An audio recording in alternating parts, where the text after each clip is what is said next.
following is a paid program. The opinions expressed are not necessarily those of WNBU and Interbanks Media. Welcome to All Things Money with David Blain, a thoughtful and revealing discussion of actionable ideas and effective strategies to help you through the complex world of investing, taxes, and real estate. Now, with All Things Money, here's David Blain. Hello and welcome to All Things Money. I'm your host, David Blain. Thank you for joining us today on 94.1 FM WNBU and cable TV 10 in New Bern. Some of you may be watching or listening streaming from our website, www.dlblain.com. We welcome you as well. Remember, the show is about you and your money, so we like to hear from you, the topics that you want us to discuss, questions that you may have, so feel free to reach out to contact us. All the usual methods, our phone number is 252-633-0107. We're happy to take calls from you. You can also email us at allthingsmoney@dlblain.com. And probably the easiest way to get in touch with us is just head over to our website, www.dlblain.com, and hit the big Contact Us button. Of course, there you'll also find copies of archive shows as well as information on myself and my firm. So we love to hear from you. I was hoping to have some updated information on maybe the taxes or fiscal cliff, something like that, but of course nothing has changed, and so we have no updates on that this week. Not sure if we will by the end of the year. It is December the 11th, and we are eagerly awaiting some sort of decision from our congressman, and as soon as we get that, we'll do a full analysis for you, what it means. We've already laid the groundwork for what's in place for the tax increases that are coming along. If you missed those shows, once again, head on over to our website and pick up the archives. So today, I want to continue a little bit what we were talking about last week. I started talking about this topic of good investors focus on how to not lose money, not necessarily how to make money. And what I mean by that is, I'm not talking, I believe that entrepreneurs and people like that, they need to go out and they need to think of ways to make money and take risk and things like that. I'm talking about investing for retirement, investing for college, money that you have saved and are trying to accumulate. That so many people, they take, their portfolio and they try to make money, and they're constantly trying to force it to do something that they can't. When in reality, they should be focusing on the risk of the portfolio and how not to lose money. And so we talked about a few things, what separates successful investors from those that aren't so successful. And a couple things come to mind is, successful investors look at the process, they look at process risks. Unsuccessful investors constantly looking at, well, how much money can I make? How much money can I make? And so they tend to do things wrong. They tend to do things that are harmful to their long-term financial well-being.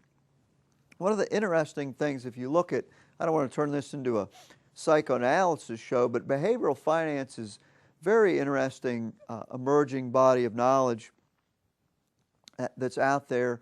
And when you look at some of the behavioral biases individual investors have, and look at the professionals, even professional investors make a lot of these mistakes. It's why the vast majority of managers don't beat the market per se. When you look at, I'm a chartered financial analyst, a CFA, and a CFA is a 3-year program. It's a very rigorous academic program to become certified. It takes 3 years. I mean, that's as long as law school and 1 year less than medical school. And yet individuals that look at this stuff, a couple hours a day or even, a couple hours a week, think they can go out and beat the market, beat the professionals. It's just a very, very overconfident impression. Now, if someone says, well, I think I can equal the market averages net of fees, well, that's a very common sense approach. But these people that go out and they think they're going to beat the market and beat professional traders and investors, I mean, they can't even do it on a consistent basis, let alone someone sitting at home. And part of this, going back to the psychological part of it, there's a part of the brain called the nucleus accumbens.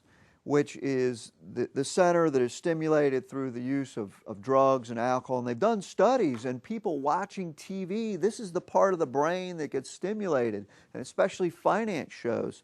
And so when it's the area that they study to understand addictions to drug and alcohol, and it's the part of the brain that gets stimulated when you're watching TV and especially finance shows.